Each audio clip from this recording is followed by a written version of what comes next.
야, 이 새끼야. 내 발톱이 내 눈에는 장난으로 보이냐? 바짝 깎으라고 바짝. 경기도 연천군 신서면 대광리 육군 제5보병사단 예하보병여단 연대장실. 탁한 공기 사이로 박철우 대령의 걸걸한 고함이 터져나왔다. 널찍한 소파에 거만하게 다리를 뻗은 그는 한 손에 담배를 든 채 쭈그리고 앉은 여군 하사의 머리를 툭툭 쳤다. 죄송합니다, 연대장님. 살이 짚힐까봐 조심스러워서. 조심? 내가 지금 날 가르치려 드냐? 군인이면 군인답게 과감해야지. 하여간 여자들은 이래서 안 돼. 야, 김하사. 너 오늘 저녁에 시간 비워놔라. 내 관사에 와서 청소 좀 해. 사모님 내려오시기 전에 먼지 한 톨 없게 만들어. 김하사는 수치심에 입술을 깨물었지만 감히 고개를 들 수 없었다. 이 부대에서 박철우 대령은 곧 법이자 신이었다. 충성. 신임 여단장님 도착하셨습니다. 당번병의 다급한 외침이 문 밖에서 들려왔다. 박철우는 귀찮다는 듯 인상을 찌푸리며 담배를 비벼 껐다. 아, 진짜. 왜 이렇게 빨리 왔어? 계집애가 장군 달았다고 유세 떨기는. 야, 너 빨리 나가. 눈치 없이 서 있지 말고. 김하사가 도망치듯 방을 빠져나가자마자 육중한 문이 열리며 서늘한 바람이 밀려들어왔다. 그리고 그 바람과 함께 단단한 전투와 발소리가 연대장실의 바닥을 울렸다. 처벅 처벅 처벅. 군복 위로 칼같이 잡힌 주름, 어깨 위에서 번쩍이는 별 하나. 그리고 무엇보다 압도적인 것은 상대를 꿰뚫어 볼 듯한 날카로운 눈빛이었다. 707 특임대 대테러 팀장 출신 육군 최연소 여성 장군 이세연 준장이었다. 박철우는 짐짓 여유로운 척하며 자리에서 일어났다. 하지만 이세연의 기세에 눌려 경례 구호조차 제대로 나오지 않았다. 충성. 환영합니다, 여단장님. 연대장 박철우 대령입니다. 이세연은 박철우의 경례를 받지 않았다. 대신 천천히 연대장실을 둘러보았다. 바닥에 떨어진 담뱃재, 탁자 위에 놓인 위스키잔, 그리고 방금 나간 여군의 떨리는 뒷모습이 남긴 잔상까지. 그녀의 눈은 매처럼 모든 것을 포착하고 있었다. 앉아. 짧고 굵은 한마디였다. 박철우는 저도 모르게 움찔하며 자리에 앉았다. 이세연은 맞은편 소파에 앉는 대신 박철우의 책상 앞으로 다가가 섰다. 부대 꼴이 아주 볼만하군, 박 대령. 들어오다 보니 위병소 근무자들의 눈빛이 썩어 있더군. 지휘관이 정신을 놓고 있으니 부하들이라고 멀쩡할 리가 없지. 아, 그게 요즘 애들이 워낙 빠져서 기강을 잡는 중이었습니다. 여단장님께서 오신다고 하여 특별히 신경 쓰고 있었는데. 신경 썼다는 게 고작 이건가? 내 귀에는 아주 더러운 소문이 들리던데. 연대장이 부하들을 산호비 부리듯 한다는 소문 말이야. 박철우의 눈동자가 흔들렸다. 그는 억지 웃음을 지으며 손사래를 쳤다.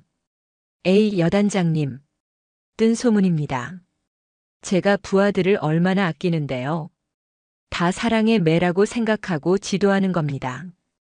혹시 오해가 있으시다면 제가 오늘 저녁에 근사한 곳에서 식사라도 대접하며 풀고 싶습니다만. 이세연은 입꼬리를 살짝 비틀어 올렸다. 그것은 웃음이 아니었다. 사냥감을 앞에 둔 포식자의 서늘한 미소였다. 그녀는 천천히 허리를 숙여 박철우와 눈을 맞췄다. 식사는 됐고. 앞으로 내 눈에 거슬리는 짓 하지 마. 특히 내 부하들 건드리면 그땐 계급장 떼고 붙어야 할 거야. 알겠나? 알겠습니다. 단결. 이세연은 힘차게 경례를 붙인 뒤 미련 없이 몸을 돌려나갔다.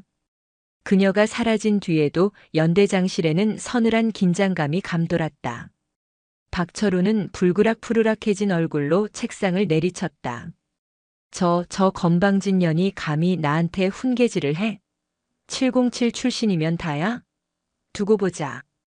이 연천 바닥이 얼마나 무서운 곳인지 내가 똑똑히 보여주지. 여단장실에 도착한 이세연은 무거운 한숨을 내쉬었다. 생각보다 상황은 심각했다. 박철우 연대는 단순한 기강 회의를 넘어 부패의 온상이 되어가고 있었다. 똑똑. 들어와. 단정한 인상의 남자가 조심스럽게 문을 열고 들어왔다. 이세연의 전속 부관 최민재 대위였다. 그는 굳은 표정으로 서류철 하나를 책상 위에 올려놓았다. 여단장님 지시하신 자료입니다. 박철우 대령과 관련된 민원 사항들인데 대부분 상급 부대에서 묵살되거나 중간에 사라졌습니다. 이세연은 서류를 넘겨보았다. 여군 성희롱, 부당한 사적 지시, 지역업체와의 유착 의혹. 읽을수록 미간이 좁혀졌다.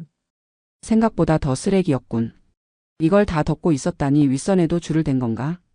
네, 그렇습니다. 박 대령은 지역 유지들과 형님 동생 하는 사이고 그들을 통해 사단 참모부 쪽에도 로비를 하고 있다는 소문이 파다합니다. 건드리면 벌집을 쑤시는 꼴이 될 수도 있습니다. 최민재의 목소리에는 우려가 섞여 있었다. 하지만 이세연의 눈빛은 더욱 강렬하게 타올랐다. 벌집이라. 재미있군. 벌침이 무서워서 꿀을 못 따면 곰이 아니지. 최 대위. 네, 여단장님. 오늘부터 비공식 감찰 시작한다. 박철우가 여군들에게 저지른 만행, 특히 증거가 될 만한 것들을 모아. 녹음 파일이든 사진이든 피해자의 증언이든 뭐든지 좋아. 단 보안은 철저히 유지해. 쥐새끼가 눈치채지 못하게. 알겠습니다. 하지만 박 대령 쪽에서도 가만히 있지는 않을 겁니다. 이미 여단장님 뒷조사를 시작했다는 정보가 있습니다. 화 뒷조사라. 털어서 먼지 안 나는 사람 없다지만 난 털어도 화약 가루밖에 안 나올걸. 걱정 말고 진행해. 내 등 뒤는 내가 지킨다. 최민재는 든든한 미소를 지으며 경례를 했다. 단결. 최민재가 나간 후 이세연은 창밖을 바라봤다. 멀리 보이는 고대산 자락이 어둠에 잠기고 있었다. 그녀는 주먹을 꽉 쥐었다. 군인으로서 그리고 같은 여성으로서 박철우 같은 작자를 도저히 용서할 수 없었다. 며칠 뒤 연대 회식 자리. 박철우는 지역 건설업체 사장과 어깨동무를 한 채 거나하게 취해 있었다. 여군 장교 2명이 억지로 그들 사이에 끼어 앉아 술을 따르고 있었다. 아이고, 우리 김소희는 손이 참 곱네. 이런 손으로 총을 쏘니 총알이 다 피해가지. 하하. 건설업체 사장이 김소희의 손을 주물럭거리자 박철우는 낄낄대며 맞장구를 쳤다. 형님, 김소희가 노래도 기가 막히게 부릅니다. 야, 김소희. 한 곡 뽑아봐. 형님 기분 좋게 해드려야지. 김소희의 얼굴이 흑빛이 되었다. 그때 룸의 문이 벌컥 열렸다. 여단장님? 입구에 서 있는 것은 사복 차림의 이세연이었다. 그녀는 모자를 눌러 쓰고 있었지만 뿜어져 나오는 살기는 감출 수 없었다. 순식간에 분위기가 얼어붙었다. 회식 분위기가 아주 좋군. 박 대령 여기가 룸살롱인가? 아니면 군대 회식 자리인가? 박철우는 술이 확 깨는 기분이었다. 그는 황급히 일어나려다 식탁에 무릎을 찧었다. 아니 여단장님이 여긴 어떻게? 그냥 부대 운영위원분들과 간단히 반주 한잔하는 중이었습니다. 반주? 부하 여군 손 주무르는 게 반주 안주인가 보지? 당장 그 더러운 손 떼지 못해. 이세연의 호통에 건설업체 사장이 불쾌하다는 듯 인상을 찌푸렸다. 이봐요, 젊은 여자가 웬 행패야? 우리가 누군지 알고 이래? 박 대령, 이 여자 누구야? 박철우가 곤란한 듯 머리를 극적였다. 아, 형님. 제 직속 상관이십니다. 새로 오신 여단장님. 뭐? 여단장? 거참 세상 말세네. 여자가 장군 달고 설치니 나라 꼴이 이 모양이지. 사장의 막말에 이세연의 눈썹이 꿈틀했다. 그녀는 천천히 사장 앞으로 걸어갔다. 지금 뭐라고 했습니까? 나라 꼴이 뭐요? 아니, 틀린 말했소. 여자는 집에서 밥이나 하고 애나 보면 되지. 어딜 감히 남자들 노는 데 와서 소란이야. 이세연은 더 이상 참지 않았다. 그녀의 손이 번개처럼 움직여 사장의 멱살을 움켜쥐었다. 억소리도 내기 전에 사장의 몸이 공중에 붕 떴다가 바닥으로 내동댕이 쳐졌다. 콰탕! 으악! 내 허리! 순식간에 벌어진 일이었다. 박철우는 입을 딱 벌린 채 얼어붙었다. 이세연은 넘어진 사장을 차가운 눈으로 내려다보며 말했다. 당신 같은 인간들이 설치니까 나라가 이 모양인 거야. 민간인이라 참아주려고 했는데 선을 넘었어. 공무집행 방해 및 군인 모욕죄로 경찰 부르기 전에 꺼져. 사장은 비명을 지르며 기어나갔고 룸 안에는 박철우와 이세연 그리고 겁에 질린 여군들만 남았다. 이세연은 여군들을 향해 고갯짓했다. 너희들은 먼저 복귀해. 최 대위가 밖에서 차 대기시키고 있을 거야. 감사합니다. 여단장님. 여군들이 눈물을 글썽이며 나간 뒤 이세연은 박철우를 노려봤다. 박철우 대령. 오늘 일은 단순한 경고가 아니야. 내 놈의 그 더러운 짓거리들 내가 하나하나 다 까발려주지. 옷 벗을 준비해라. 박철우의 얼굴이 도끼로 일그러졌다. 후회하실 겁니다. 여단장님. 제가 그리 호락호락한 사람이 아닙니다. 그래? 어디 한번 해봐. 난 내가 생각하는 것보다 훨씬 지독한 여자니까. 이세연은 싸늘한 미소를 남기고 방을 나갔다. 홀로 남겨진 박철우는 분노로 몸을 떨었다. 그는 휴대폰을 꺼내 어딘가로 전화를 걸었다. 형님, 접니다. 네, 그 여자. 아무래도 손을 좀 봐야겠습니다. 아주 확실하게 다시는 군복 못 입게 만들어버리죠. 경기도 연천의 겨울바람은 살을 애는 듯했다. 하지만 박철우 대령의 관사 안은 후끈한 열기로 가득 차 있었다. 고급 양주병이 테이블 위를 뒹굴었고 박철우의 맞은편에는 덩치가 산만한 사내가 비스듬히 앉아 있었다. 지역 건설업체 대표이자 연천 일대 유흥가를 장악하고 있는 조직폭력배 출신 사업가 마광철이었다. 지난번 회식 자리에서 이세연에게 멱살을 잡혀 망신을 당했던 바로 그 장본인이었다. 형님, 허리는 좀 어떠십니까? 박철우가 비굴한 웃음을 흘리며 잔을 채웠다. 마광철은 인상을 팍 쓰며 허리를 두드렸다. 말도 마라. 그 계집년이 어찌나 힘이 좋은지 아직도 삭신이 쑤셔. 감히 내 멱살을 잡아? 내가 이 바닥에서 밥 먹은 지가 20년이다. 내 얼굴에 먹칠한 대가는 톡톡히 치르게 해줘야지. 안 그래도 그것 때문에 불렀습니다. 그 여자 보통 내기가 아닙니다. 707 출신이라더니 눈빛부터가 살벌해요. 정면으로 붙어서는 답이 안 나옵니다. 지금 제 뒤를 캐고 다니는데 최민재 그 새님 같은 놈이랑 붙어 먹어서 증거를 모으고 있다고요. 박철우는 담배를 입에 물며 초조한 듯 다리를 떨었다. 이세연이 부임한 지 불과 일주일. 하지만 그녀가 부대를 휘젓고 다니는 통에 박철우의 입지는 점점 좁아지고 있었다. 마광철이 비릿한 미소를 지으며 양주를 단숨에 들이켰다. 박 대령, 군인은 명예 빼면 시체라며? 그 명예를 개박살 내주면 되는 거 아니야? 힘으로 안 되면 판을 짜야지. 내가 제일 잘하는 게 그거잖아. 사람 하나 병신 만드는 거. 좋은 생각이라도 있으십니까? 그 여자가 제일 못 참는 게 뭐라고 했지? 불에? 약자 괴롭히는 거? 크크크. 그걸 이용해야지. 내일 모레 대광리 쪽 도로 공사 현장 알지? 거기서 민원을 하나 넣을 거야. 군부대 차량 때문에 공사를 못 해먹겠다고. 내가 그 여자를 현장으로 보내. 나머지는 내가 알아서 세팅할 테니까. 박철우의 눈이 번들거렸다.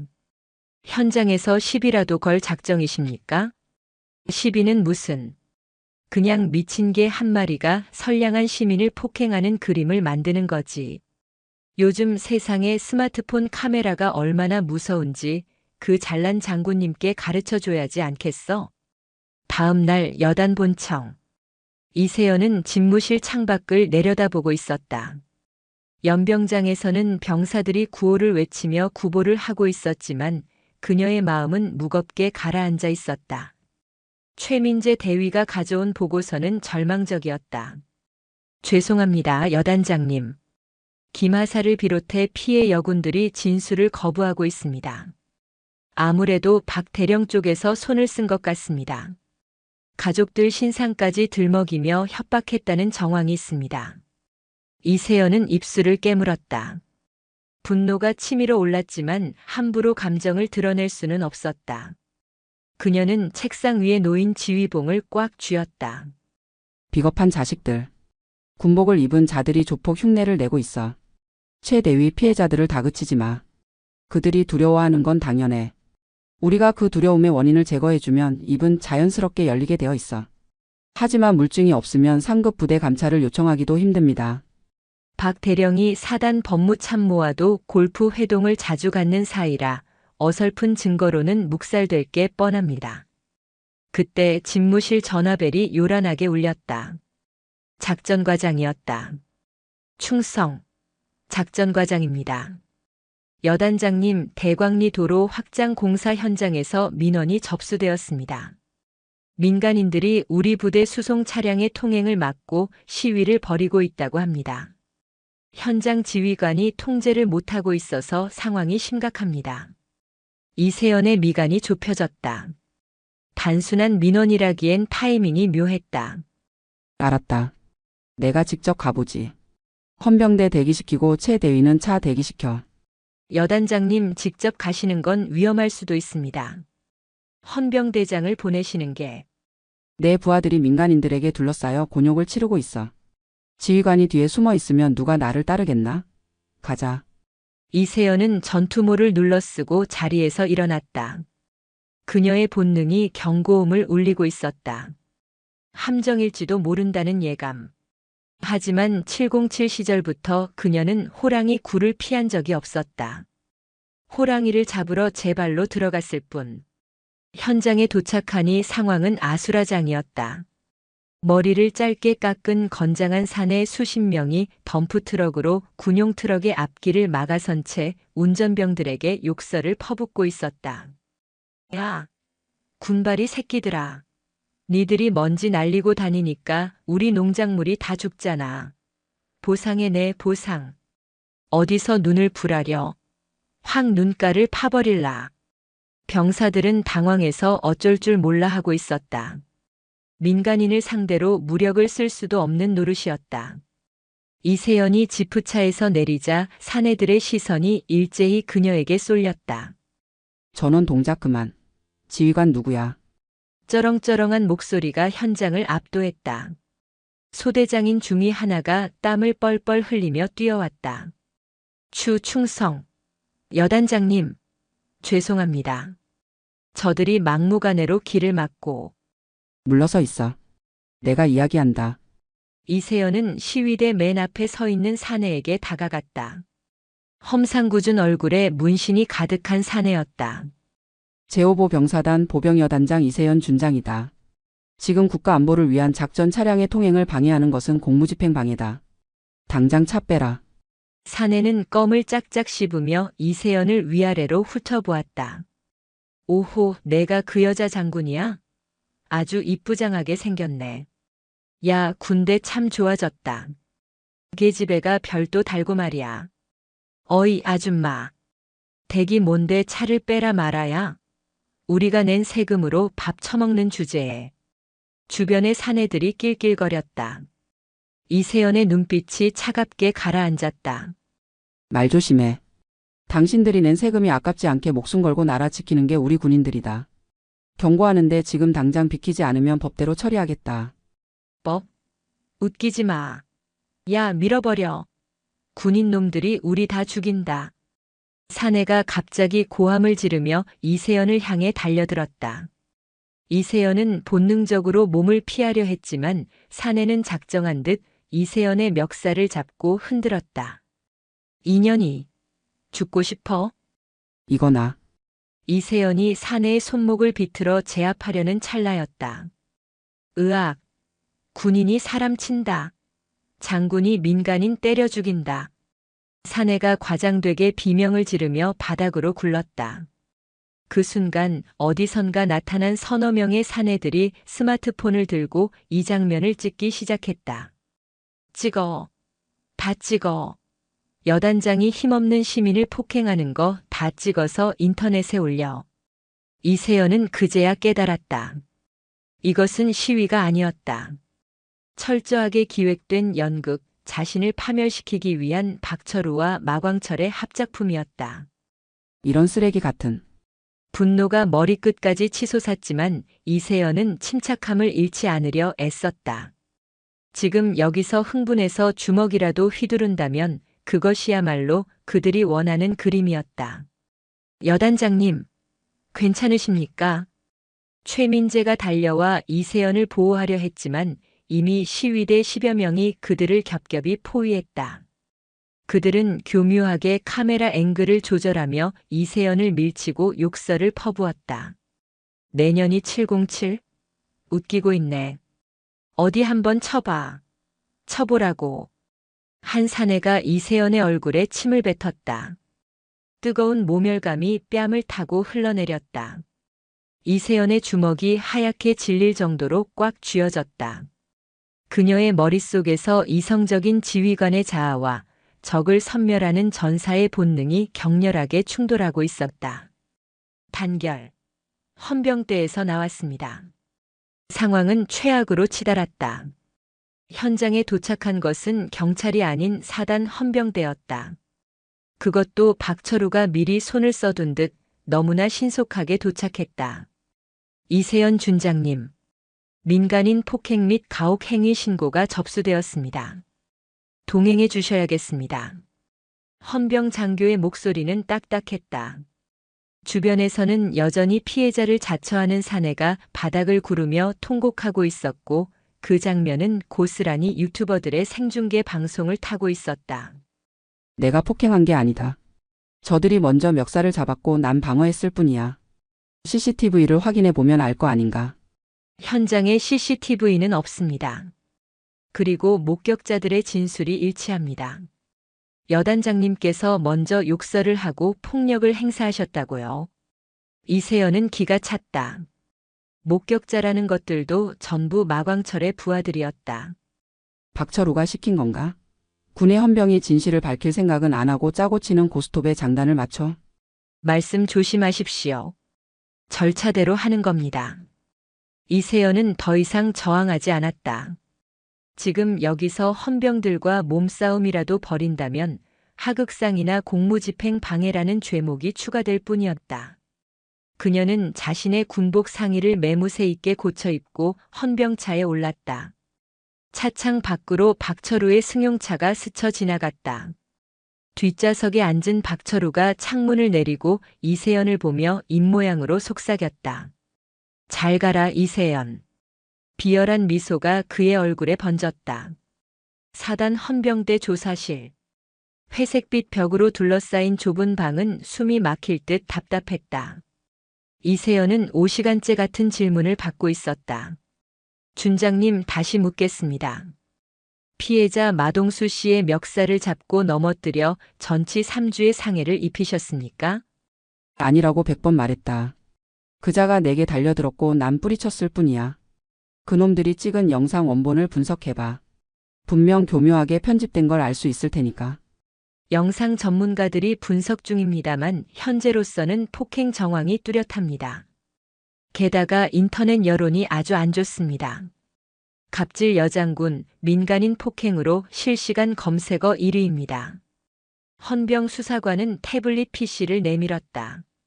화면 속에는 악의적으로 편집된 영상이 재생되고 있었다. 이세연이 사내의 손을 뿌리치는 장면은 마치 그녀가 사내를 엎어치기 하는 것처럼 보였고 법대로 처리하겠다는 말은 너희들 다 죽여버리겠다는 자막으로 왜곡되어 있었다. 댓글창은 차마 눈 뜨고 볼 수 없을 정도였다. 여자가 별다니까 눈에 뵈는 게 없나 보네. 저런 사람이 지휘관이라니 군대 말아먹겠네. 당장 불명예 전역시켜라. 이세연은 태블릿을 엎어버렸다. 이따위 조작된 여론으로 나를 심판하려 들지 마. 사단장님 면담 요청한다. 사단장님께서는 이번 사안을 매우 엄중하게 보고 계십니다. 직무 정지 명령이 내려왔습니다. 당분간 관사에서 대기하십시오. 추가 조사가 있을 때까지 부대 출입은 금지됩니다. 직무 정지.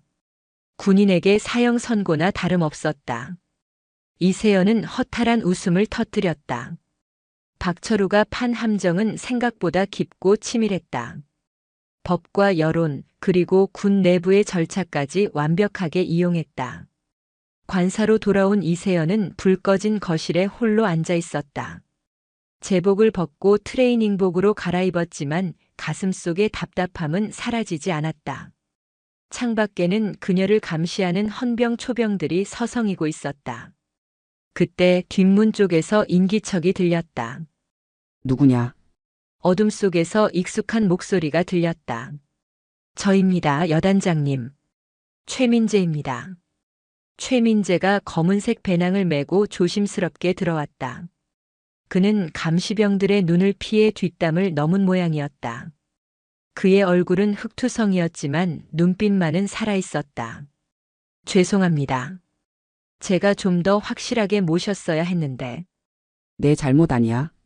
놈들이 작정하고 덤비는데 당할 재간이 있나? 상황은? 최악입니다. 박철우 대령이 여단장 대리 임무를 맡았습니다. 부대 내에서는 여단장님을 비난하는 지라시가 돌고 있고 피해 여군들은 완전히 입을 다물었습니다. 그리고 최민재가 잠시 뜸을 들이더니 품에서 작은 USB 하나를 꺼냈다. 이걸 구했습니다. 그게 뭐지? 마광철의 부하 중 하나가 술김에 흘린 정보입니다. 그들이 영상을 조작했다는 원본 파일은 아니지만 박철우와 마광철이 사건 전날 룸살롱에서 만나 작당 모의를 하는 녹취 파일입니다. 마광철이 혹시 몰라 보험용으로 녹음해둔 걸 제가 매수했습니다. 이세연의 눈이 번쩍 뜨였다. 반격의 실말이었다. 이걸로 박철우를 칠 수 있겠어? 이것만으로는 부족합니다. 법적으로는 증거 능력이 의심받을 수 있고 무엇보다 박철우가 사단 법무부 쪽에 손을 써놔서 정식 루트로는 묵살될 가능성이 큽니다. 결정적인 한 방이 필요합니다. 놈들이 꼼짝 못할, 빼도 박도 못할 현행범 증거요. 이세연은 잠시 생각에 잠겼다. 법이 정의를 지켜주지 못한다면 방법은 하나뿐이었다. 그녀가 가장 잘하는 방식. 최 대위. 내 장비 챙겨왔나? 최민재가 배낭을 내려놓으며 고개를 끄덕였다. 배낭 안에는 검은색 전술복과 로프, 야간 투시경, 그리고 3단봉 등 비살상 제압용 장비들이 들어있었다. 이세연이 707 시절 사용하던 개인 장비들이었다. 박철우가 오늘 밤 어디에 있지? 마광철이 운영하는 별장에서 승리 축하 파티를 한다고 합니다. 그 자리에 뇌물을 상납받는 지역 공무원들과 경찰 간부들도 올 거라는 첩보가 있습니다. 이세연의 입가에 서늘한 미소가 돌아왔다. 그것은 패배한 장군의 얼굴이 아니라 사냥을 나서는 맹수의 얼굴이었다. 파티라. 불청객이 빠지면 섭섭하지. 그녀는 천천히 전술 장갑을 끼웠다. 손가락 마디마디에 힘이 들어갔다. 오늘 밤 끝장을 본다. 계급장 떼고 법전 덮고. 오직 실력으로. 지원하겠습니다. 제가 운전하겠습니다. 아니. 넌 밖에서 대기해. 그리고 내가 신호를 보내면 그때 경찰청 특수수사과에 바로 연락해. 지역 경찰 말고 본청으로. 위험합니다. 혼자서 그 많은 조폭과 박철우 일당을 상대하시게요. 이세연은 배낭에서 검은색 마스크를 꺼내 얼굴을 가렸다. 오직 날카로운 두 눈만이 어둠 속에서 빛났다. 잊었나 본데 나 707 대테러 팀장이었어. 쓰레기 청소는 내 전공이야. 놈들에게 지옥이 뭔지 보여주지. 이세연은 창문을 열고 어둠 속으로 몸을 던졌다. 그림자처럼 은밀하고 바람처럼 빨랐다. 반격은 지금부터였다. 연천의 깊은 밤 타락한 무리들이 축배를 드는 그곳으로 복수의 화신이 움직이기 시작했다. 연천의 밤 공기는 날카로운 칼날 같았다. 인적이 드문 산 중턱, 마광철 소유의 별장은 화려한 불빛을 뿜어내며 숲속의 요새처럼 웅장하게 서 있었다. 높은 담벼락 위에는 철조망이 둘러쳐져 있었고 곳곳에 CCTV가 붉은 눈을 번뜩이며 침입자를 감시하고 있었다. 하지만 그 모든 보안 장치는 인간을 막기 위한 것이었다. 지금 어둠 속에 녹아든 존재는 인간이라기보다 하나의 현상에 가까웠다. 바스락. 나뭇가지 하나 흔들리지 않았다. 이세연은 707 시절 익힌 침투 기술을 완벽하게 구사하고 있었다. 그녀의 검은 전술복은 어둠과 구별되지 않았고 발소리는 눈 위에 찍히는 발자국 소리조차 나지 않을 만큼 가벼웠다. 별장 정문에는 덩치 큰 사내 둘이 잡담을 나누며 보초를 서고 있었다. 아, 춥다. 회장님은 안에서 따뜻하게 양주 드시는데 우린 이게 뭐냐? 조용히 해. 오늘 중요한 손님들 많이 오셨다잖아. 특히 그 군인 양반 오늘 기분 찢어지게 좋다던데. 그 여자 장군 하나 보냈다고 아주 축제 분위기야. 근데 그 여자도 참 불쌍하다. 하필이면 우리 회장님한테 찍혀서. 퍽. 말은 끝맺지 못했다. 어둠 속에서 불쑥 튀어나온 검은 그림자가 사내의 목덜미를 강타했다. 단 한 번의 수도 가격. 사내는 비명조차 지르지 못하고 허물어졌다. 옆에 있던 다른 사내가 놀라 입을 열려는 찰나 이세연의 손이 그의 입을 틀어막음과 동시에 명치를 가격했다. 윽. 고통에 찬 신음이 새어나오기도 전에 이세연은 그를 끌어당겨 기절시켰다. 두 명의 거구를 처리하는 데 걸린 시간은 단 3초. 그녀는 쓰러진 사내들을 덤불 속으로 밀어넣고 그들의 무전기를 챙겼다. 1차 방어선 돌파. 보안 상태 허술함. 전형적인 깡패들의 주먹구구식 경비. 이세연은 낮은 목소리로 상황을 복기하며 담벼락 아래로 이동했다. CCTV의 사각지대는 이미 머릿속에 파악되어 있었다. 그녀는 배낭에서 로프를 꺼내 능숙하게 담벼락 위로 던져 올렸다. 갈고리가 소리 없이 벽돌 틈에 걸렸다. 그녀가 담을 넘어 정원에 착지했을 때 별장 안에서는 쿵쿵거리는 음악 소리와 함께 질펀한 웃음소리가 흘러나오고 있었다. 통유리창 너머로 보이는 거실의 풍경은 가관이었다. 고급 소파 한가운데 박철우 대령이 상석을 차지하고 앉아 있었고 그 옆에는 마광철이 징그러운 미소를 지으며 술을 따르고 있었다. 주변에는 지역 경찰 간부로 보이는 중년 남성들과 건설업체 관계자들이 둘러앉아 있었다. 테이블 위에는 5만 원권 현금 뭉치가 쌓여 있었고 앳돼 보이는 여성들이 그들 사이에서 시중을 들고 있었다. 이세연은 야간 투시경을 통해 그 역겨운 광경을 똑똑히 지켜보았다. 박철우가 건배사를 제의하며 잔을 높이 쳐들었다. 자, 여러분. 골칫덩어리 하나 치워버린 기념으로 한잔합시다. 이제 이 연천 바닥에서 우리 사업을 방해할 것은 아무것도 없습니다. 그 잘난 707 여자 장군? 하하. 내 손바닥 아니지요. 역시 박 대령님 수완은 알아줘야 합니다. 그 깐깐한 여자를 하루아침에 국민 역적으로 만드시다니. 위기를 기회로. 위하여. 와하하. 폭소가 터져나왔다. 박철우는 득의양양한 표정으로 옆에 앉은 여성의 어깨를 감싸 안았다. 이세연의 눈매가 매섭게 좁혀졌다. 웃어라. 실컷 웃어도. 그게 너희들의 마지막 웃음이 될 테니까. 이세연은 정원 구석에 있는 배전반으로 향했다. 구형 배전반은 자물쇠 하나로 잠겨 있었다. 그녀는 멀티툴을 이용해 간단히 자물쇠를 따고 내부를 들여다봤다. 메인 차단기. 저것만 내리면 별장은 순식간에 암흑천지가 될 것이다. 하지만 단순히 불을 끄는 것만으로는 부족했다.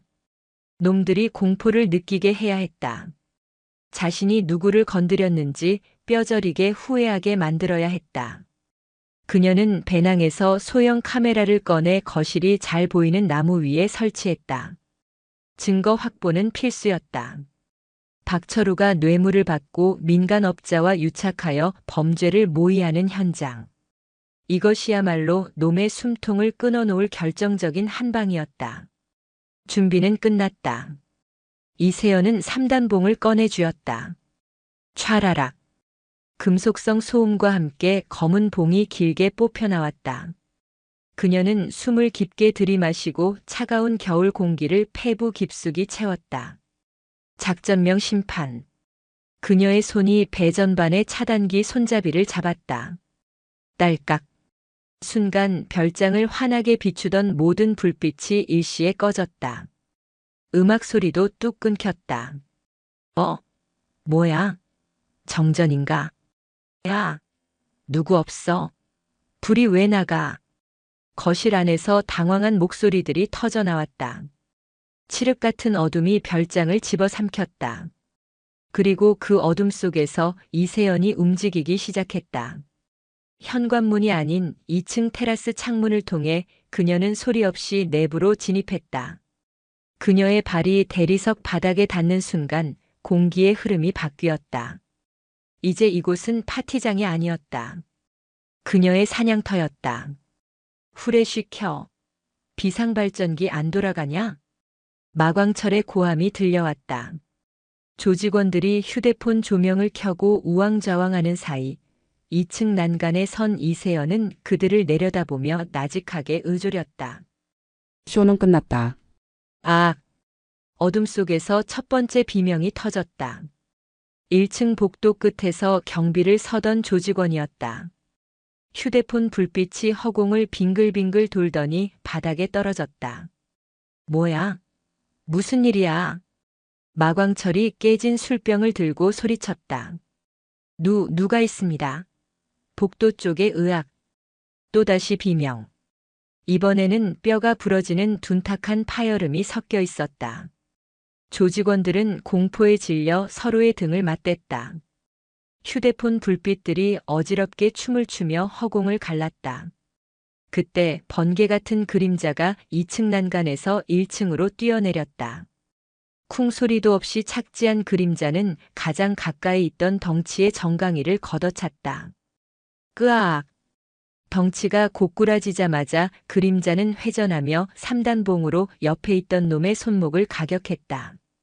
깡! 쇠파이프를 든 손에서 힘이 풀리며 무기가 바닥을 굴렀다. 움직이지 마. 움직이는 놈은 뼈를 부러뜨린다. 서늘하고 압도적인 목소리. 휴대폰 불빛이 일제히 그곳을 비췄다.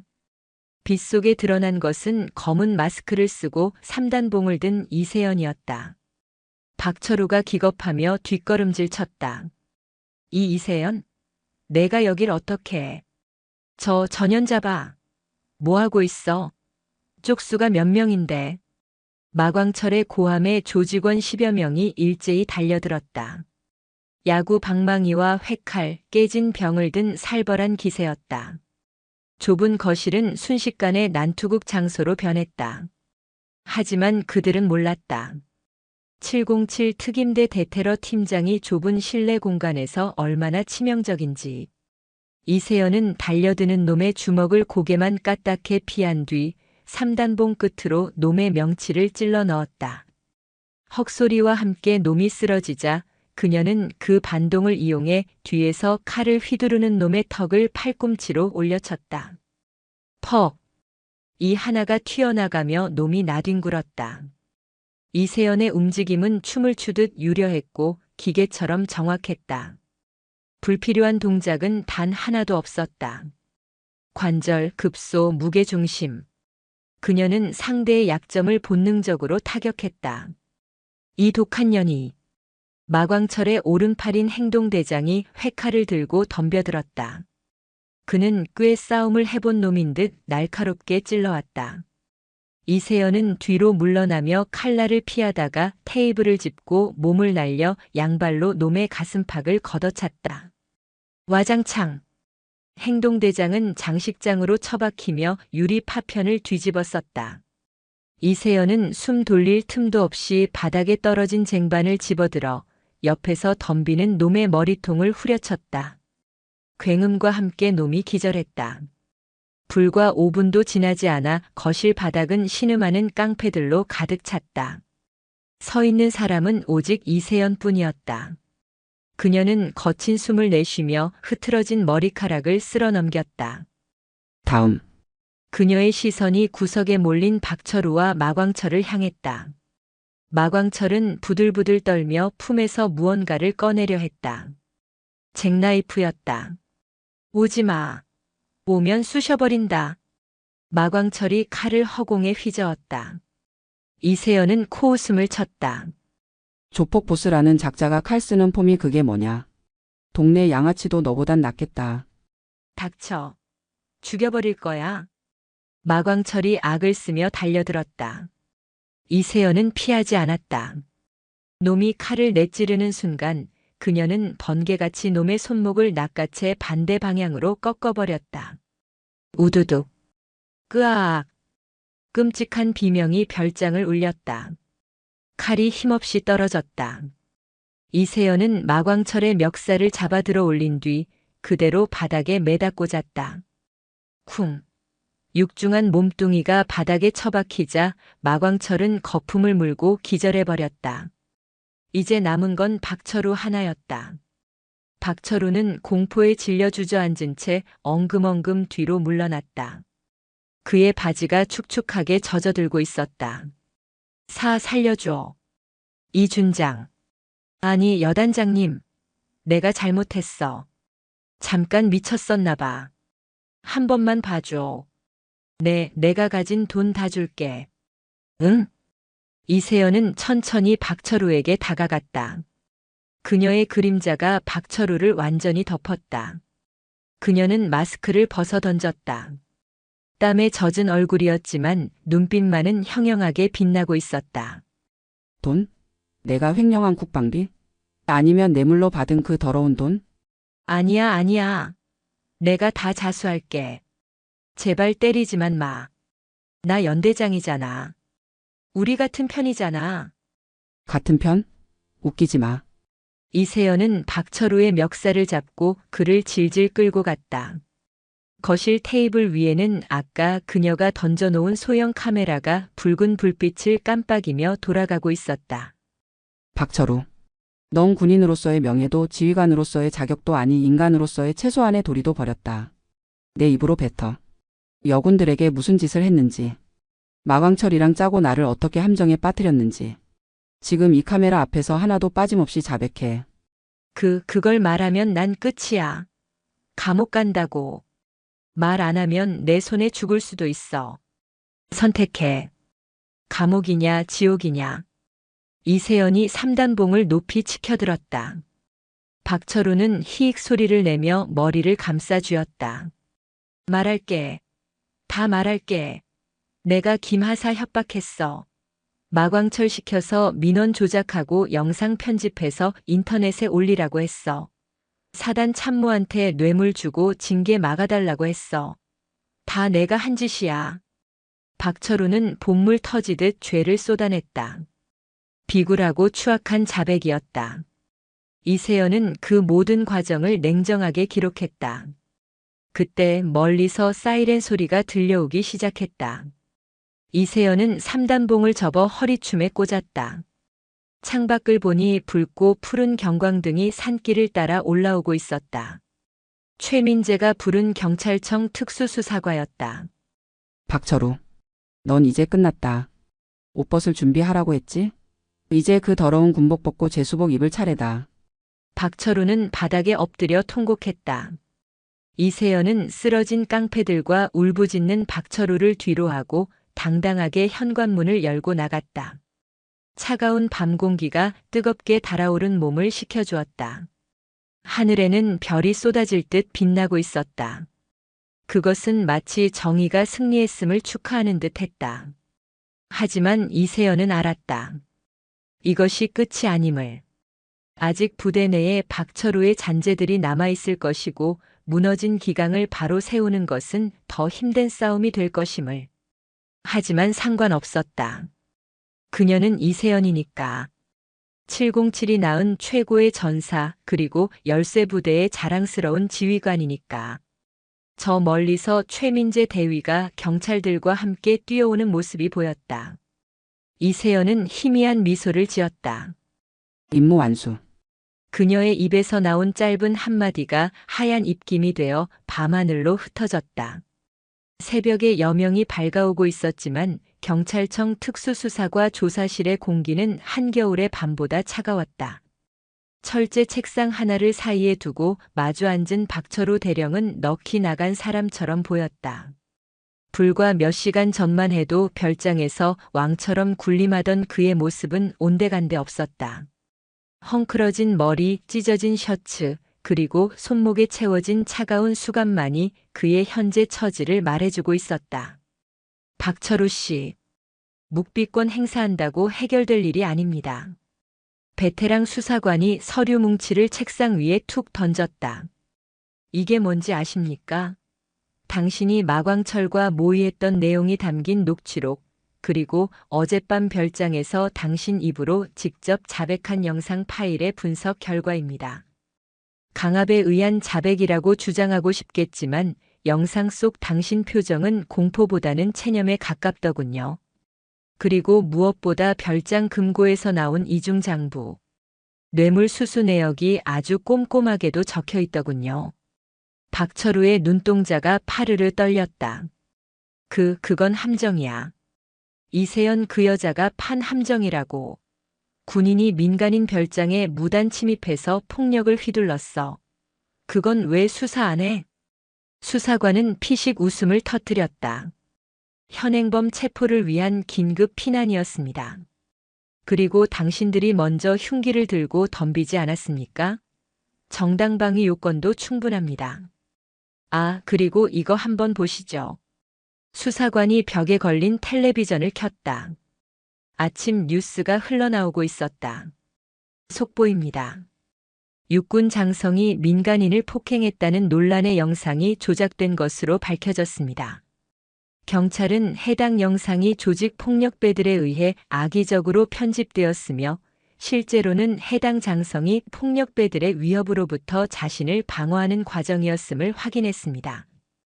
또한 사건의 배후에는 부대 내 비리를 덮으려던 해당 부대 연대장 박모 대령과 지역 조직 폭력배의 결탁이 있었음이 드러나 충격을 주고 있습니다. 화면에는 이세연 준장이 마동수에게 멱살을 잡힌 채 뿌리치는 원본 영상과 어젯밤 박철우가 범행을 자백하는 영상의 일부가 모자이크 처리되어 나오고 있었다. 보셨죠? 여론은 이미 돌아섰습니다. 당신이 고용한 유튜버들도 전원 허위 사실 유포 및 명예훼손으로 입건됐습니다. 이제 당신을 도와줄 사람은 아무도 없습니다. 박철우는 고개를 떨구었다. 끝났다. 군 생활 30년 권력과 야망을 쫓아 달려온 길의 끝은 파멸이었다. 같은 시각 이세연은 헌병대 조사를 마치고 부대로 복귀하는 차 안에 있었다. 운전석에 최민재 대위가 백미러를 통해 이세연을 힐끗 보았다. 여단장님 뉴스 보셨습니까? 인터넷 댓글이 난리가 났습니다. 참군인이다, 걸크러쉬 장군님이다 하면서 칭찬 일색입니다. 어제랑은 분위기가 180도 다릅니다. 이세연은 창밖의 설산을 바라보며 담담하게 대답했다.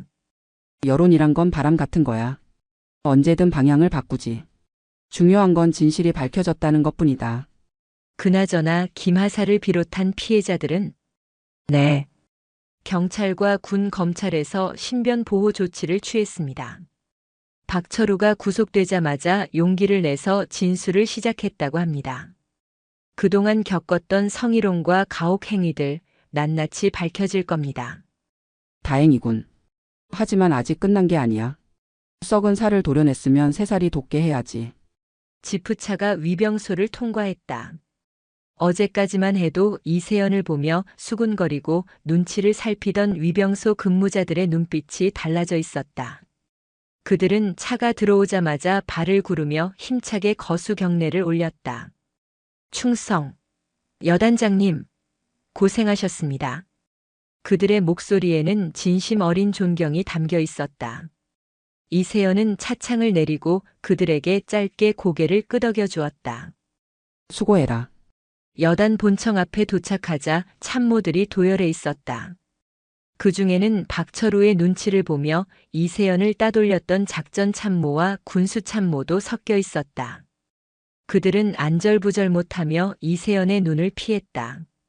이세연은 차에서 내려 그들을 천천히 둘러보았다.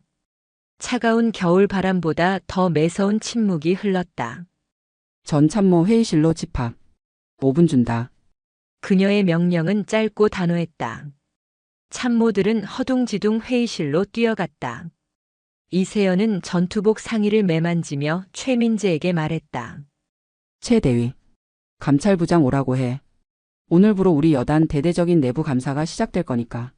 알겠습니다. 여단장님. 이세연의 발걸음이 회의실로 향했다. 707 시절 테러범을 제압하러 들어갈 때처럼 그녀의 등 뒤에는 비장함이 서려 있었다. 이제 외부의 적은 사라졌다. 남은 것은 내부의 나태함과 방관이라는 또 다른 적과의 싸움이었다. 대회의실의 공기는 무거웠다. 긴 테이블 상석에 앉은 이세연은 팔짱을 낀 채 고개를 숙이고 있는 참모들을 내려다보았다. 박철호 대령이 그 난리를 치는 동안 여기 있는 자네들은 뭘 했지? 아무도 대답하지 못했다. 침묵만이 감돌았다. 작전 참모. 자네는 박 대령이 훈련 일정을 멋대로 변경해서 민간 업체 공사 차량을 지원해 줄 때 작전 계획서에 뭐라고 적었나? 대민 지원? 그게 대민 지원인가 사적인 용역인가? 작전 참모의 얼굴이 붉게 달아올랐다. 그게 연대장 지시 사항이라 어쩔 수 없이. 어쩔 수 없어? 군인이 불법적인 명령을 받고도 어쩔 수 없다는 말이 나오나? 자네 계급장에 부끄럽지도 않아? 이세연의 호통이 회의실을 쩌렁쩌렁 울렸다. 군수참모. 부식비 횡령 의혹 자네 몰랐나? 병사들 식판에 고기 반찬이 줄어들 때 박 대령 회식비는 늘어났어. 그걸 보고도 결제 도장을 찍었나? 면목 없습니다, 여단장님. 이세연은 한숨을 내쉬었다. 이들은 적극적인 가담자는 아니었을지 모른다. 하지만 침묵하고 방조한 죄는 결코 가볍지 않았다. 지휘관의 가장 큰 죄는 무능이 아니라 불의를 보고도 눈 감는 비겁함이다. 자네들은 부하들을 지킬 의무를 저버렸어. 그때 회의실 문이 열리고 헌병대 수사관들이 들어왔다. 여기 명단에 있는 사람들 전원 보직 해임하고 수사 의뢰한다. 철저하게 조사해서 티끌 하나라도 나오면 엄중 처벌해. 이세연이 내민 명단에는 작전 참모와 군수 참모를 포함해 박철우의 비리에 깊숙이 연루된 간부들의 이름이 적혀 있었다. 그들은 사색이 되어 끌려나갔다. 남은 참모들은 공포에 질려 숨조차 제대로 쉬지 못했다. 나머지 인원들도 들어라. 이번 일로 우리 부대는 명예에 큰 상처를 입었다. 하지만 썩은 환부를 도려내지 않고는 새살이 돋지 않는다. 오늘부터 다시 시작한다. 기본부터 원칙대로. 회의가 끝난 후 이세연은 관사가 아닌 의무대로 향했다. 그곳에는 피해자인 김하사가 입원해 있었다.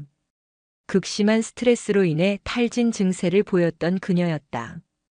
병실 문을 조심스럽게 열자 침대에 누워있던 김하사가 화들짝 놀라 몸을 일으키려 했다. 누워있어. 일어나지 마. 이세연은 손을 들어 제지하고 침대 옆 의자에 앉았다. 김하사의 얼굴은 헬쑥했지만 눈빛은 전보다 안정을 찾은 듯했다. 여단장님, 감사합니다. 정말 감사합니다. 김하사의 눈에서 눈물이 주르륵 흘러내렸다. 이세연은 주머니에서 손수건을 꺼내 건넸다. 군인이 울기는 내 잘못 아니야. 내가 약해서 당한 것도 아니고 내가 못나서 당한 것도 아니야. 그놈이 나쁜 놈이고 우리가 널 지켜주지 못한 거야. 미안하다. 장군의 입에서 나온 사과에 김하사는 더욱 오열했다. 그동안 누구에게도 말 못하고 끙끙 앓았던 서름이 한꺼번에 터져나왔다. 이세연은 그녀가 실컷 울도록 기다려주었다. 박철우는 구속됐어. 다시는 군복 입을 일 없을 거다. 그리고 널 괴롭혔던 다른 간부들도 다 처벌받을 거야. 이제 두려워할 필요 없어. 적은 생활 계속할 수 있을까요? 사람들이 수군거릴까봐 겁이 납니다. 누가 감히 내 부하를 두고 수군거려? 그런 놈 있으면 내가 가만 안 둬. 그리고 넌 피해자야. 당당해져라. 내가 잘못한 게 없는데 왜 숨어? 707 출신 여단장이 내 뒤에 있다. 든든하지 않나? 이세연이 장난스럽게 웃어 보이자 김하사도 눈물 젖은 얼굴로 풋하고 웃음을 터뜨렸다. 네. 든든합니다. 정말로요. 몸 추스르고 복귀해. 너처럼 유능한 하사관이 없으면 우리 부대 안 돌아가니까. 이세연은 김하사의 어깨를 토닥여주고 병실을 나왔다. 복도에는 최민재 대위가 기다리고 있었다. 여단장님 정말 따뜻하십니다. 평소 훈련하실 때랑은 딴판이시네요. 시끄러워. 훈련은 훈련이고 내 새끼 챙기는 건 당연한 거야. 며칠 뒤 연병장. 전 여단 장병이 집합했다. 이세연의 취임 후 첫 공식 조회였다. 연단에 선 이세연은 마이크를 잡았다. 수천 개의 눈동자가 그녀를 향해 있었다. 여단장 이세연 준장이다. 그녀의 목소리가 스피커를 타고 연병장에 울려 퍼졌다. 지난 며칠간 우리 부대는 부끄러운 일을 겪었다. 지휘관의 일탈과 부패 그리고 폭력. 그것은 우리 군이 가장 경계해야 할 적이었다. 나는 여러분에게 사과한다. 지휘관으로서 여러분을 부끄럽게 만든 점 깊이 반성한다. 연병장은 쥐 죽은 듯 조용했다. 장군이 병사들 앞에서 사과를 한다는 건 전례 없는 일이었다. 하지만 오늘부로 우리는 다시 태어난다. 내 부대에서 더 이상의 부조리는 없다. 계급이 높다고 부하를 짓밟는 행위, 힘이 세다고 약자를 괴롭히는 행위 용납하지 않겠다. 우리는 적과 싸워 이기기 위해 존재하는 군인이다. 동료에게 총구를 겨누는 자는 내가 직접 처단한다. 이세연의 눈빛이 장병들을 하나하나 훑었다. 나는 여러분을 믿는다. 여러분도 나를 믿고 따라와라. 우리가 흘려야 할 것은 억울한 눈물이 아니라 조국을 위한 피와 땀이다. 알겠나? 알겠습니다. 장병들의 함성이 연병장을 뒤흔들었다. 그 함성에는 이전의 기계적인 대답이 아닌 뜨거운 열기가 담겨 있었다. 이상. 부대 차렷. 여단장에게 대하여 경례. 단결. 수천 명의 거수 경례가 일제히 올라갔다. 이세연도 칼같이 각을 잡아 담례했다. 겨울 바람이 태극기를 힘차게 펄럭이게 했다. 조회를 마치고 내려오는 이세연의 표정은 한결 밝아져 있었다. 하지만 그녀는 아직 모르고 있었다. 박철우의 몰락이 끝이 아니라는 것을. 서울 육군본부의 어느 밀실에서 또 다른 검은 그림자가 그녀를 주시하고 있다는 것을. 이세연이라. 707 출신 암사자라 이거지. 박철우 그 멍청한 놈이 이를 그르쳤군. 하지만 내 계획까지 망치게 둘 순 없지. 어둠 속의 남자가 이세연의 사진 위에 붉은 펜으로 그었다. 평화는 잠시뿐 더 거대한 폭풍이 몰려오고 있었다. 박철우의 구속으로 모든 것이 끝난 줄 알았던 부대에 또 다른 먹구름이 들이우기 시작했다. 육군본부 감찰실에서 특별조사단이 파견된 것이다. 명부는 부대 지휘 체계 안정화였지만 그들의 행동은 이세연을 겨냥한 표적 수사에 가까웠다. 조사단장인 김중령은 이세연의 집무실 소파에 거만하게 앉아 서류를 팔락거렸다. 이세연 장군님, 박철우 대령권은 유감입니다만 과정상의 문제가 좀 보이더군요. 민간인 구역에 무단 침입하여 폭력을 행사하고 적법한 절차 없이 증거를 확보했다. 이거 독수독과 원칙에 걸릴 수도 있습니다. 이세연은 책상 앞에 꼿꼿이 앉아 김중령을 응시했다.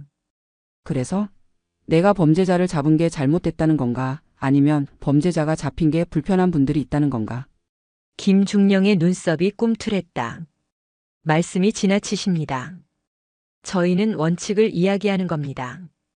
그리고 위선에서 우려가 큽니다. 여단장님이 너무 튀는 행동으로 군의 위신을 떨어뜨리고 있다는. 군의 위신은 비리 장교가 뇌물을 처먹고 부하를 괴롭힐 때 떨어진 거야. 그걸 바로 잡는 게 군의 위신을 세우는 일이다. 말이 안 통하는군요. 솔직히 까놓고 말하죠. 본부의 최 중장님께서 이번 일 적당히 덮기를 원하십니다. 박철우 선에서 꼬리 자르고 여단장님도 이번 일로 조용히 보직 이동하시는 게 서로에게 좋을 거라고 하셨습니다. 드디어 본색을 드러냈다. 최 중장. 육군 인사사령부의 실세이자 박철우의 뒷배. 그가 바로 박철우가 믿고 까불던 형님이었던 것이다. 이세연은 자리에서 천천히 일어났다. 최 중장이 덮으라고 했다고? 내가 덮을 건 범죄자들의 눈꺼풀 뿐이야. 영원히 세상 빛 못 보게. 지금 항명하시는 겁니까? 중장님 명령을 거역하면 어떻게 되는지 아실 텐데요. 장군 진급하신 지 얼마나 됐다고 옷 벗고 싶으십니까?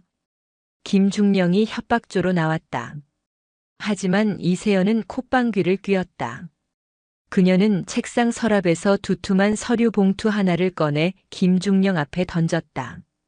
이거 가져가서 최 중장에게 전해. 박철우가 꼼꼼하게도 적어놨더군.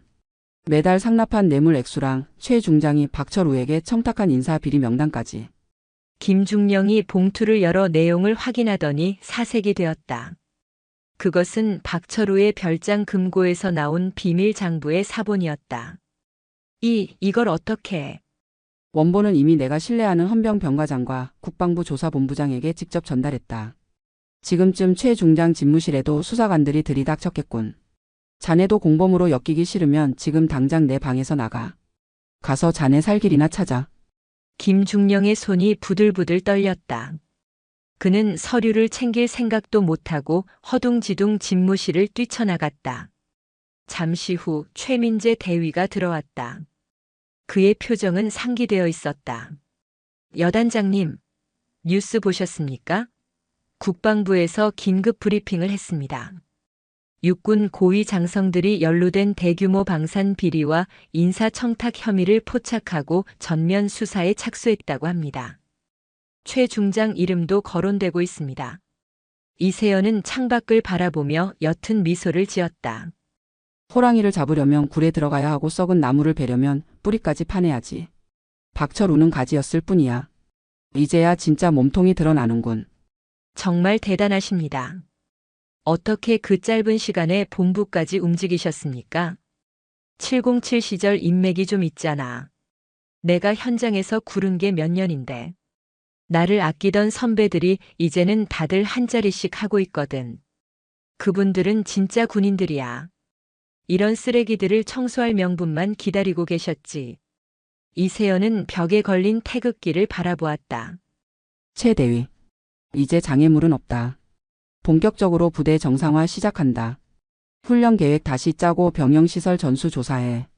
병사들이 따뜻한 물에 씻고 밥 배불리 먹는 것부터가 전투력의 시작이다. 알겠습니다.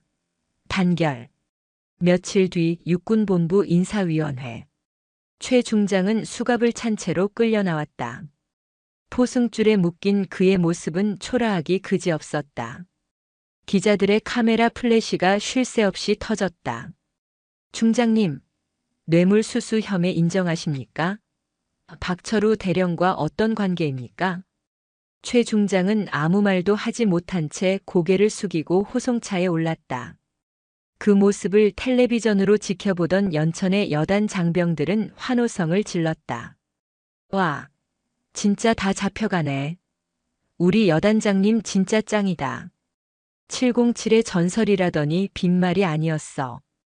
병사들 사이에서 이세연은 이미 갓세연, 빗세연으로 불리고 있었다. 그녀는 단순히 계급 높은 지휘관이 아니라 자신들을 지켜주는 든든한 보호자이자 영웅이었다. 하지만 이세연은 들뜨지 않았다. 그녀는 연병장을 돌며 병사들의 훈련 모습을 말없이 지켜볼 뿐이었다. 무너진 기강을 세우는 것은 화려한 뉴스 보도가 아니라 매일매일 흘리는 땀방울임을 그녀는 누구보다 잘 알고 있었다. 계절이 바뀌어 연천의 산자락에도 봄 기운이 완연했다. 앙상했던 나뭇가지에는 푸른 싹이 돋아나고 얼어붙었던 계곡물은 힘차게 흐르고 있었다. 제5보병사단 보병여단 연병장. 오늘은 여단의 창설 기념일이자 부대 개편 및 유공자 표창 수여식이 있는 날이었다. 구름 한 점 없는 파란 하늘 아래 전 장병이 오와 열을 맞춰 도열해 있었다. 그들의 눈빛은 몇 달 전과는 비교도 안 될 만큼 살아있었고 군복의 주름 하나까지 팽팽했다. 단상에 오른 이세연 준장의 가슴에는 훈장이 빛나고 있었다. 그녀는 마이크 앞에 서서 장병들을 둘러보았다. 사랑하는 여단 장병 여러분. 추운 겨울이 가고 봄이 왔다. 하지만 진짜 봄은 계절이 바뀐다고 오는 것이 아니다. 우리가 불의에 맞서 싸우고 서로를 믿고 의지할 때 비로소 우리 마음속에 봄이 오는 것이다. 그녀의 목소리는 차분하지만 힘이 있었다. 지난 몇 달간 우리는 많은 시련을 겪었다. 하지만 우리는 무너지지 않았다. 오히려 더 단단해졌다. 나는 보았다. 동료를 위해 증언대에 섰던 용기 있는 병사들을, 부대의 명예를 되찾기 위해 땀 흘려 훈련한 간부들을. 여러분이 바로 이 부대의 주인이고 대한민국의 자랑이다. 이세연은 잠시 말을 멈추고 맨 앞줄에 서 있는 한 여군 중사를 바라보았다. 바로 김하사였다. 그녀는 이번 사건을 계기로 진급했고 씩씩한 모습으로 군 생활을 이어가고 있었다. 김 중사의 눈가에 물기가 어렸다. 오늘 우리는 단순히 과거를 청산하는 것이 아니다. 새로운 미래를 선포하는 것이다. 내 뒤에 숨지 마라. 나도 여러분 뒤에 숨지 않겠다. 우리는 언제나 함께 가장 앞장서서 적과 싸울 것이다. 그것이 우리 열세 부대의 정신이다. 알겠나? 알겠습니다. 함성이 연병장을 뒤덮었다. 이어지는 표창 수여식. 이세연은 김 중사에게 직접 모범 군인 표창을 수여했다. 축하한다, 김 중사. 내가 보여준 용기가 우리 부대를 살렸다. 감사합니다. 여단장님 덕분입니다. 평생 잊지 않겠습니다. 김 중사는 이세연의 손을 잡고 놓지 못했다. 이세연은 따뜻하게 그녀의 손을 잡아주었다. 식이 끝나고 이세연은 집무실로 돌아왔다. 창밖으로 병사들이 가족, 연인들과 함께 부대 개방 행사를 즐기는 모습이 보였다. 평화롭고 활기찬 풍경이었다. 여단장님, 손님이 오셨습니다. 최민재 대위가 문을 열었다. 들어온 사람은 뜻밖에도 그녀의 707 시절 옛 동료들이었다. 지금은 각자의 위치에서 활약하고 있는 베테랑들이었다. 이야, 이세연 장군님. 뉴스 보고 놀라서 달려왔잖아. 아주 나라를 뒤집어 놓으셨더구만. 역시 독사팀장님 어디 안 가네. 조폭의 비리 장군까지 싹 다 일망타진하고. 속이 다 시원하더라. 이세연은 모처럼 환하게 웃으며 그들을 맞이했다. 어서들 와. 안 그래도 심심하던 차에 잘 왔네. 온 김에 우리 애들 대테러 시범이나 좀 봐주고 가. 훈수 좀 두라고. 어허, 장군님 부대인데 우리가 감히. 근데 얼굴이 많이 좋아지셨어. 현역 때보다 더 독해 보이는데? 농담을 주고받는 사이 최민재가 차를 내왔다. 이세연은 찻잔을 들며 생각에 잠겼다. 군인이라는 직업. 때로는 억울한 누명을 쓰고 때로는 목숨을 걸어야 하는 고단한 길. 하지만 이렇게 지켜야 할 사람들이 있고 함께하는 전우들이 있기에 그녀는 이 길을 후회하지 않았다. 박철우와 마광철 그리고 최 중장 일당은 재판에서 중형을 선고받았다. 박철우는 징역 15년, 마광철은 징역 20년, 최 중장은 징역 12년. 그들의 재산은 몰수되었고 피해자들에게는 국가 배상과 함께 치료 지원이 결정되었다. 정의는 늦게라도 반드시 온다는 것을 증명한 판결이었다. 해질 무렵 동료들을 배웅하고 돌아온 이세연은 다시 연병장에 섰다. 노을이 붉게 물드는 하늘 아래 태극기가 펄럭이고 있었다. 최민재가 그녀의 곁으로 다가왔다. 여단장님, 이제 좀 쉬셔도 되지 않겠습니까? 오늘 하루 종일 서 계셨습니다. 시다니. 군인에게 휴식이 어디 있어. 내일 훈련 계획은 다 잡혔나? 네, 완벽합니다. 아, 그리고 본부에서 연락이 왔습니다. 여단장님의 이번 공로를 인정해서 다음 달에 대통령 표창이 있을 거랍니다. 이세연은 피식 웃었다. 표창 따위 필요 없어. 내 훈장은 저 병사들의 눈빛이야. 저 초롱초롱한 눈빛이 흐려지지 않게 지키는 거 그게 내 유일한 임무다. 그녀는 모자를 고쳐 쓰고 지휘봉을 옆구리에 끼웠다. 가자, 최 대위. 내일 새벽 구보 늦지 않게 준비해. 네, 알겠습니다. 이세연 준장. 대한민국 육군 최연소 여성 장군이자 707의 전설. 그녀가 걷는 길은 험난했지만 결코 외롭지 않았다. 그녀의 등 뒤에는 신뢰로 뭉친 수천의 전우들이 있었고 그녀의 앞에는 지켜야 할 조국이 있었다. 어둠이 내려앉는 연천의 최전방. 그러나 제5보병사단 보병여단의 불빛은 그 어느 때보다 밝게 빛나고 있었다. 그것은 정의와 신념이 만들어낸 꺼지지 않는 강철의 빛이었다. 단결. 어둠 속에서도 우렁차게 울려 퍼지는 경내 구호와 함께 이세연의 이야기는 새로운 전설로 기록되며 막을 내렸다. 박철우 일당이 구속되고 봄비가 한 차례 지나간 뒤 연천의 땅은 더욱 단단하게 굳어 있었다. 하지만 부대의 공기는 이전과 확연히 달랐다. 살기 어린 긴장감이 아닌 뜨거운 열정이 연병장을 가득 채우고 있었다. 더 크게. 목소리가 그것밖에 안 나옵니까? 교관의 호통 소리에 병사들이 악을 쓰며 유격체조를 하고 있었다. 오늘은 여단 전체가 참여하는 고강도 유격훈련 마지막 날이었다. 흙탕물에 구르고 땀범벅이 된 병사들의 표정은 지쳐 보였지만 눈빛만은 살아있었다. 그리고 그 대열의 맨 앞 진흙투성이가 된 전투복을 입고 똑같이 PT 체조를 하는 사람이 있었다. 바로 여단장 이세연 준장이었다. 하나의 정신, 둘의 통일. 이세연은 구령에 맞춰 정확한 동작으로 몸을 움직였다. 50대, 60대 지휘관들이 뒷짐지고 구경하는 관행은 그녀의 부대에서 찾아볼 수 없었다. 그녀는 언제나 병사들과 똑같이 먹고 똑같이 자고 똑같이 굴렀다. 옆에서 함께 뛰던 최민재 대위가 거친 숨을 몰아쉬며 물었다. 여단장님, 헉헉, 조금 쉬셔도 되지 않겠습니까? 참모들이 걱정합니다. 이세연은 땀이 비오듯 쏟아지는 얼굴을 닦지도 않은 채 대답했다. 쉬는 건 죽어서나 하는 거다. 지휘관이 헐떡거리면 부하들은 쓰러져. 내가 버티면 아이들도 버틴다. 그게 리더야. 그녀의 말대로였다. 여단장이 진흙탕을 기어다니는데 요령을 피울 병사는 없었다. 오히려 병사들은 우리 장군님도 하는데 내가 못하냐는 오기로 이을 악물었다. 잠시 후 훈련의 하이라이트인 참호 격투가 시작되었다. 이세연은 상의를 탈의한 남군들 사이에서 보호 장구를 착용하고 참호 안으로 들어갔다. 여단장님, 진짜 하십니까?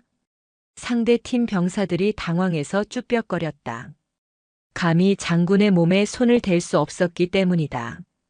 이세연은 흙탕물을 한 움큼 쥐어 자신의 얼굴에 발랐다. 계급장 떼고 붙자고 했잖아. 날 여단장이 아니라 적군이라고 생각해라.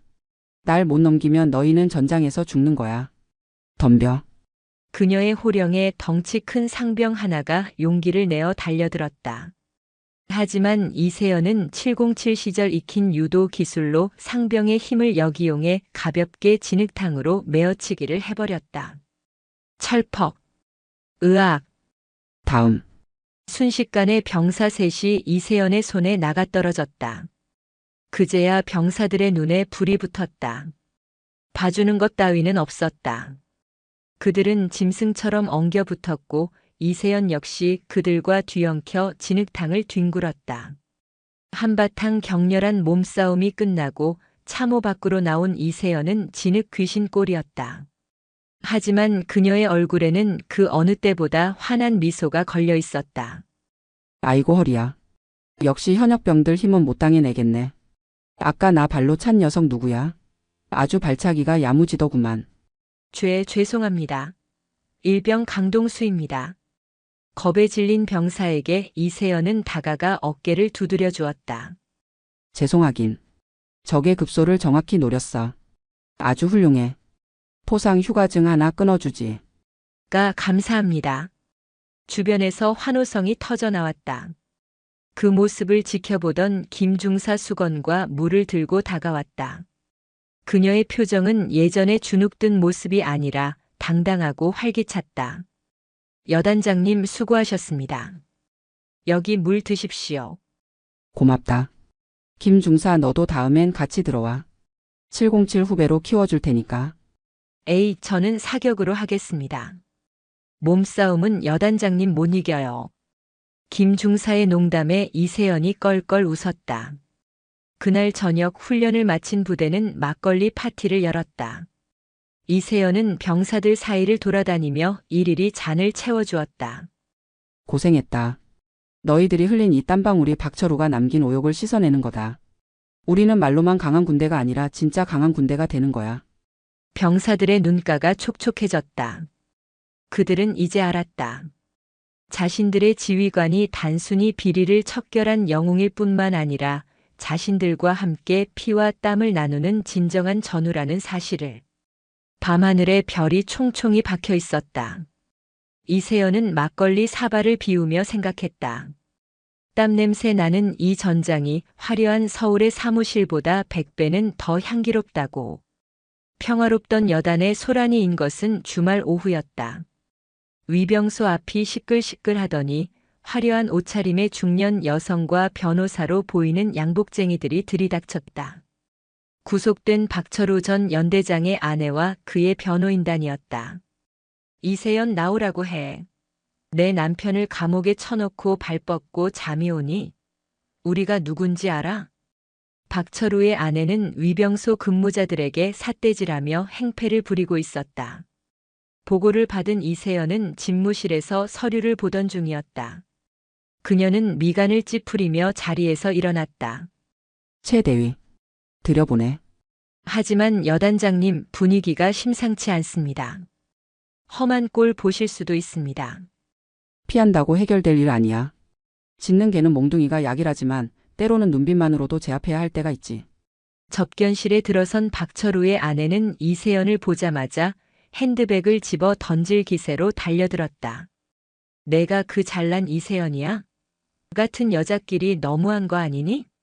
내 남편이 실수 좀 했다고 징역 15년? 그게 말이 돼? 우리 애들은 아빠 없이 어떻게 살라고. 변호사는 옆에서 거들먹거리며 명함을 내밀었다. 장군님, 저희 의뢰인의 가족들이 겪는 고통이 큽니다. 탄원서라도 하나 써주시죠. 군 선후배 사이에 좋게 끝낼 수도 있는 일을 너무 키우셨습니다. 이세연은 차가운 눈으로 그들을 내려다보았다. 그녀는 자리에 앉으라는 권유도 하지 않았다. 실수? 부하 여군들을 성추행하고 국방비를 횡령해서 룸살롱에 뿌리고 조폭을 사서 무고한 사람을 해치려 한 게 실수입니까? 그건 범죄입니다. 아주 악질적인. 뭐라고? 너 말 다 했어?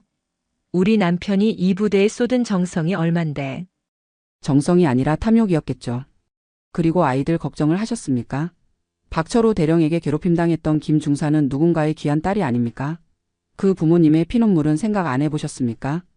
이세연의 목소리는 높지 않았지만 뼈를 때리는 힘이 있었다. 박철우의 아내는 말문이 막힌 듯 입술을 파르르 떨었다. 당신 남편은 군인의 명예를 팔아 당신들의 호의호식에 썼습니다. 그 대가를 치르는 건 당연한 인과응보입니다. 나에게 탄원서를 바랄 게 아니라 피해자들을 찾아가 무릎 꿇고 비십시오. 그게 당신 아이들에게 조금이라도 덜 부끄러운 부모가 되는 길입니다. 너 진짜 피도 눈물도 없구나. 지휘관이 사사로운 정에 휘둘리면 부하들이 죽습니다. 저는 제 부하들을 지키기 위해서라면 피도 눈물도 없는 악기가 될 겁니다. 당장 나가 주십시오. 더 이상 소란 피우면 군사시설보호법 위반으로 헌병 부르겠습니다. 이세연의 단호한 축객령의 변호사는 헛기침하며 슬금슬금 물러났고 박철우의 아내는 분을 이기지 못해 씩씩거리다 결국 쫓겨나듯 나갔다. 접견실 밖에는 소문을 듣고 달려온 김 중사와 여군들이 서 있었다. 그들은 불안한 표정으로 이세연을 바라보았다. 혹시라도 여단장이 마음이 약해져 합의라도 해줄까봐 걱정했던 것이다. 이세연은 문을 열고 나오며 그들을 보고 빙긋 웃었다.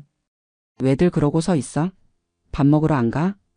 여단장님 괜찮으십니까? 괜찮고 말고. 잡상인이 와서 좀 시끄러웠을 뿐이야. 신경 쓰지 마라. 너희를 괴롭힌 자들에게 자비란 없다. 내 눈에 흙이 들어가기 전까지는. 김 중사는 울컥 치솟는 감정을 억누르며 이세연을 향해 경례했다. 단결. 감사합니다.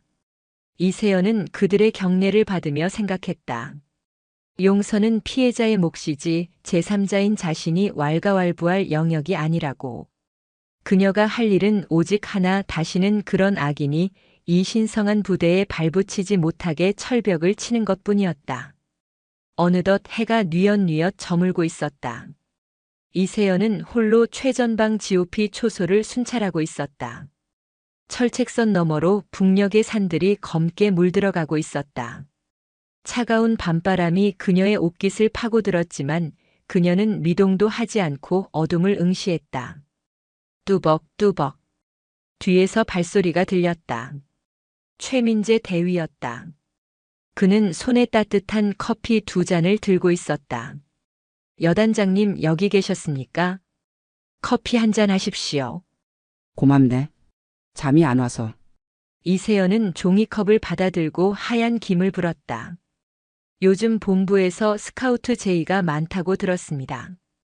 합참작전본부나 707 사령관으로 가실 거라는 소문도 있고요.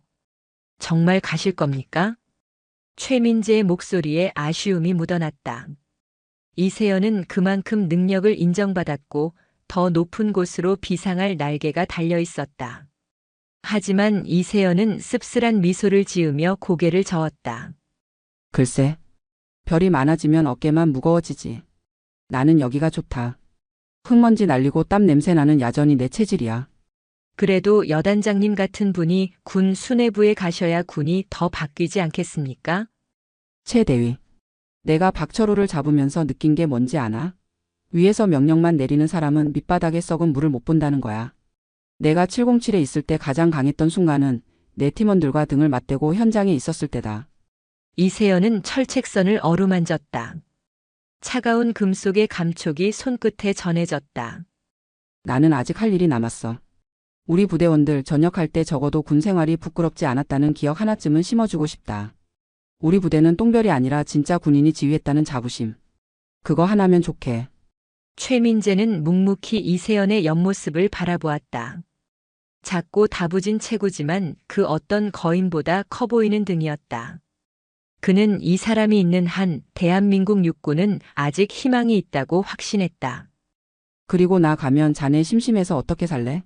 나만큼 자네 갈구는 지휘관도 없을 텐데. 맞습니다. 여단장님 잔소리 안 들으면 소화가 안 될 것 같습니다. 평생 모시겠습니다. 평생은 무슨. 자네도 장군 달아야지. 그때까지 내가 빡세게 굴려주마. 두 사람은 어둠 속에서 소리내어 웃었다. 웃음소리가 철책선을 타고 멀리 퍼져나갔다. 밤하늘에 보름달이 떠올랐다. 달빛이 이세연의 어깨에 달린 별 하나를 비췄다. 그 별은 권위의 상징이 아니었다. 어둠 속에서 길을 잃지 않게 비춰주는 등대이자 부하들을 지키겠다는 굳건한 약속이었다. 이세연은 커피를 다 마시고 종이컵을 구겼다. 가자. 애들 라면 끓여준다고 약속했어. 여단장님이 끓인 라면은 솔직히 물 조절 실패 아닙니까? 시끄러워. 주는 대로 먹어. 이세연이 앞장서서 걸어갔다. 당당하고 거침없는 발걸음. 최민재는 미소를 지으며 그녀의 뒤를 따랐다. 열쇠부대의 밤은 깊어갔지만 그들의 이야기는 이제 시작이었다. 전설이 된 최연소 여장군 이세연. 그녀는 오늘도 그리고 내일도 병사들의 곁에서 가장 든든한 방패로 서 있을 것이다. 단단한 강철꽃이 되어